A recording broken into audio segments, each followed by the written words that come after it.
ಎಲ್ಲರಿಗೂ ನಮಸ್ಕಾರ. ಜೈನ್ ಯೂಟ್ಯೂಬ್ ಚಾನಲ್ಗೆ ಸ್ವಾಗತ ಸುಸ್ವಾಗತ. ಇವತ್ತು ಭಾಗ 3ರಲ್ಲಿ ಅಧ್ಯಯನ ಮಾಡುವ ಏನಪ್ಪ ಅಂದರೆ ಹೊಸದಾಗಿ ಏನು ಕಲಿಯೋದು ಐತೆ ಅಂದರೆ ಕಾರ್ಬನ್ ಬಹುರೂಪತೆಗಳ ಬಗ್ಗೆ ಸ್ವಲ್ಪ ತಿಳ್ಕೊಳ್ಳುವ. ಯಾಕಂದರೆ ನಿಮಗೆ ಮುಂದೆ ಈ ಒಂದು ಬೇಸಿಕ್ ಇಲ್ಲಪ್ಪ ಅಂದರೆ ಮುಂದೆ ಹೋಗ್ತಾ ಹೋಗ್ತಾ ನಮಗೆ ಗೊತ್ತಾಗಲ್ಲ.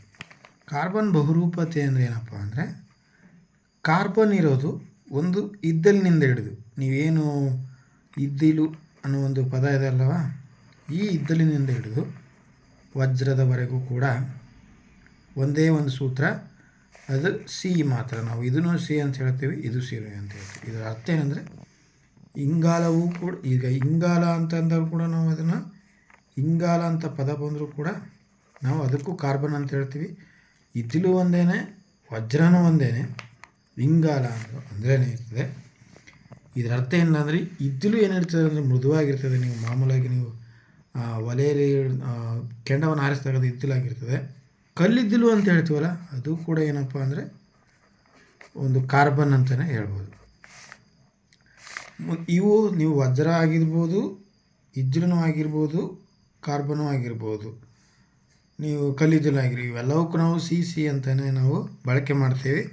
ಇದು ಮೃದುವಾಗಿರ್ತದೆ, ಆದರೆ ಇದು ಗಟ್ಟಿಯಾಗಿರ್ತದೆ. ಇದ್ರ ಬಗ್ಗೆ ಒಂದು ಸ್ವಲ್ಪ ನಾಲೆಜ್ ಇರಲಿ. ಕಾರ್ಬನ್ ಬಹುರೂಪತೆ ಅಂದರೆ ನಿಮ್ಗೆ ಗೊತ್ತಿರಬೇಕು. ಇದ್ದಿಲು, ವಜ್ರ, ಕಲ್ಲಿದ್ದಲು, ಇಂಗಾಲ ಅಂದ್ರೆ ಒಂದೇ, ಅದು ಕಾರ್ಬನ್ ಮಾತ್ರ ಆಗಿರ್ತದೆ.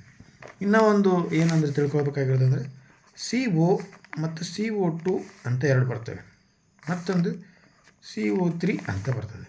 CO ಅಂದರೆ ಮೊನಾಕ್ಸೈಡ್. ಯಾವುದು ಒಂದೇ ಐತಿ ಇಲ್ಲಿ, ಆಕ್ಸೈಡು ಮೊನಾಕ್ಸೈಡ್. ಇದು ಕಾರ್ಬನ್ ಡೈಆಕ್ಸೈಡ್, ಇದು ಡೈಆಕ್ಸೈಡ್. ಇದು ಕಾರ್ಬೊನೇಟ್ ಅಂತ ಬಳಸುವ ಹೊತ್ತಿನಾಗ ಏನಾಗಿರ್ತದೆ ಅಂದರೆ ಅದು CO3 ಅಂತ ಆಗಿರ್ತದೆ. ಅದನ್ನು ನೆನ್ಪಿಟ್ಕೋಬೇಕು ನೀವು. ಇದು ಕಾರ್ಬೊನೇಟ್ ಅಂದಾಗ ಇದು ಡೈಆಕ್ಸೈಡ್. ಡೈಆಕ್ಸೈಡ್ ಅಂದರೆ ಎರಡು ಅಂದರ್ಥ. ಅರ್ಥ ಆಯ್ತಾ? ಈಗ ಸರಿದೂಗಿಸ್ಬೇಕು ಅಂತ ಬಂದ ಒಳಗೆ ಯಾವಾಗ ನಾವು ಒಂದು ರಾಸಾಯನಿಕ ಸಮೀಕರಣವನ್ನು ಸರಿದೂಗಿಸ್ಬೇಕು ಅಂತ ಅನ್ಕೊಂತೀವಲ್ಲ, ಆಗ ನೋಡಿರಿ ಸಿಂಪಲ್ ವಿಧಾನಕ್ಕೆ ಬರ್ತೀನಿ. 1+1 ಅಂದದ್ರಾಗ 2 ಆಗಿರ್ತದೆ. ಅದೇ 1 ಇಟ್ಕೊಂಡು 4/2 × 2 = ಏನಾಯ್ತದಪ್ಪ? 2 4 2 4 1+3, ಇದು 3 ಆಗ್ತದೆ. ಓಕೆನಾ? ಯಾವಾಗಲೂ ಅಥವಾ ನೀವು ಡೈರೆಕ್ಟ್ ಹಾಕಿನೂ ಕೂಡ ಮಾಡ್ಬೋದು. ಇದೊಂದು 2 ಕ್ಯಾನ್ಸಲ್ ಆಗಿಬಿಟ್ಟು 1+4 5 ಅಂದರೂ ಕೂಡ ಸರಿನೇ ಇರ್ತದೆ. ನೀವು ಯಾವುದೇ ರೀತಿಯಿಂದ ಮಾಡಿದರೂ ಕೂಡ ಅದು ಸರಿನೇ ಬರ್ತದೆ. ಈಗ ಈ 2 ಕ್ಯಾನ್ಸಲ್ ಆದರೆ ನಮಗೆ 4 ಉಳಿತು, 1+4 ಮಾಡ್ಬೋದು. ಅಥವಾ 2 4 1+5 ಕರೆಕ್ಟಾಗಿ ಇರ್ತದೆ, 5 ಇರ್ತದೆ. ಅದೇ ರೀತಿ ನೀವು ಎಷ್ಟು ಅಣುಗಳನ್ನು ತೆಗೆದುಕೊಂಡ್ರೆ, ಒಂದು ಸಿಂಪಲ್ ಆಗಿ ಹೇಳ್ತೀನಿ, H2 + O = H2O ಅಂತ ಬರ್ತದೆ. ಹೌದಾ? ಈಗ ನಾವು ಏನು ಹೇಳ್ತೀವಿ ಅಂದರೆ H2 ಇಲ್ಲಿ ಬರೆದಿರ್ತಕ್ಕಂಥದ್ದು, ಇಲ್ಲಿ O1 ಬಂದಿರತಕ್ಕಂಥದ್ದು. ನಾವು ಇದನ್ನು ಬ್ಯಾಲೆನ್ಸ್ ಮಾಡಬೇಕು. O ಯಾವಾಗಲೂ ಇದು O ಅಂದ್ರೇನು, ಆಕ್ಸಿಜನ್ ಯಾವಾಗಲೂ ಒಂದೇ ಅಣುಗಳಲ್ಲಿ ಸಿಗಲ್ಲ. ಇದು ಯಾವಾಗಲೂ ಲಭ್ಯವಿರೋದು ಏನಂದರೆ 2 ರೂಪದಲ್ಲೇ ಲಭ್ಯವಿರ್ತದೆ. O2 ಅನ್ನೋದು ನೀವು ವಾತಾವರಣದಲ್ಲಿ O1 ಎಲ್ಲಿ ಸಿಗಲ್ಲ, ಆಕ್ಸಿಜನ್ ಸಿಗಲ್ಲ.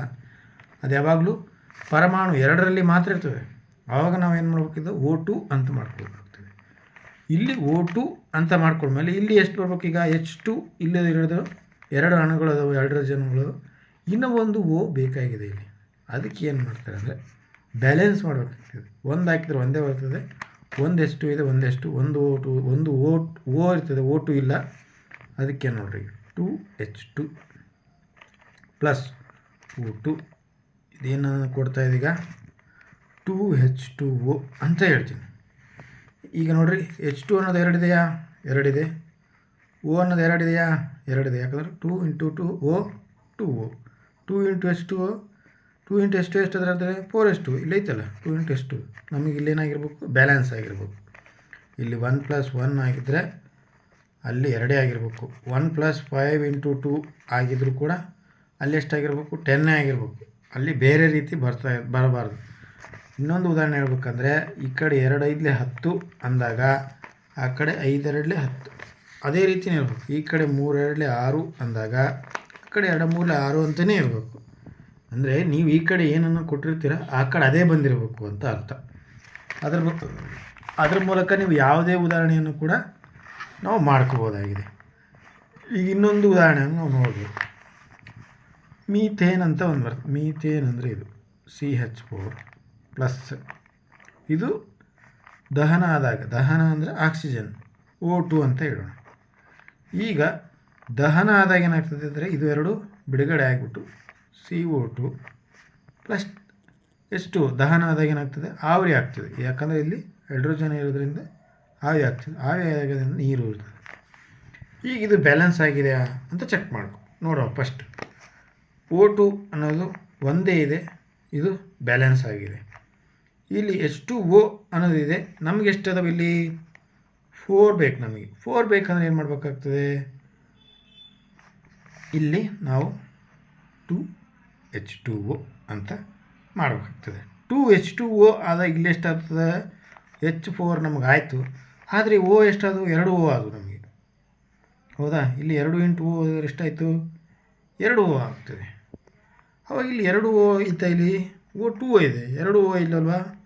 ಅವಾಗ ನಾವು ನೋಡಬೇಕು, 2 O ಆಯಿತು. ಇಲ್ಲಿ ಇಲ್ಲೊಂದು O2 ಐತೆ. ಅವಾಗ ಎಷ್ಟು ಹಾಕ್ಬೇಕು, ಇಲ್ಲಿ 4 ಆಗ್ಬೇಕು. ಆವಾಗ ಮತ್ತೆ ಇಲ್ಲಿ 2 ಹಾಕಬೇಕು. ಈಗ ಅರ್ಥ ಆಯ್ತದೆ ಅಂತ ಅಂದ್ಕೊತೀನಿ. ನಾವು ಏನು ಈ ಕಡೆ ಎಷ್ಟು ಪರಮಾಣುಗಳು ಹೈಡ್ರೋಜನ್ ಇವೆಯೋ ಅಷ್ಟೇ ಪರಮಾಣು ಇಲ್ಲಿರ್ಬೇಕು. 2 × 2 4 ಆಯಿತು. ಈ 4 ಇದೆ, H4 ಐತೆ. ಅದೇ ಕಾರ್ಬನ್ ನೋಡ್ಕೊಳ್ಳಿ, ಕಾರ್ಬನ್ ಇಲ್ಲಿ ಒಂದೇ ಇದೆ, 1 ಕೊಟ್ಟಿದ್ದೆ ನಾನಿಲ್ಲಿ, ಒಂದೇ ಕಾರ್ಬನ್ ಇದೆ. O2 ಇಲ್ಲಿ ಒಂದೇ ಇರೋದ್ರಿಂದ ಒಂದೇ ಕೊಟ್ಟಿದ್ದೀನಿ. ಇಲ್ಲಿ 2 ಆಯಿತು. ಹಾಗಾದರೆ ಇಲ್ಲಿ ಇರೋದು ಒಂದೇ O2 ಇದ್ದಾಗ ಇನ್ನೊಂದು 2 ಹಾಕಿದರೆ ಇಲ್ಲಿ 2 ಆಗುತ್ತೆ. ಸರಿ ಆಯ್ತಾ. ಇದು ರಾಸಾಯನಿಕ ಸಮೀಕರಣ ಸಮತೋಲಿಸುವುದು ಮತ್ತು ಕಾರ್ಬನ್ ಬಹುರೂಪತೆಯೂ ಹೌದು. ಮತ್ತು ಹೇಗೆ ಸರಿದೂಗಿಸುವುದು ಅನ್ನೋದನ್ನು ನಾನು ಈಗ ಸುಲಭವಾಗಿ ಹೇಳಿದ್ದೀನಿ. ಅಂಥದ್ದು ನೀವು ಕೂಡ ಟ್ರೈ ಮಾಡಿರಿ.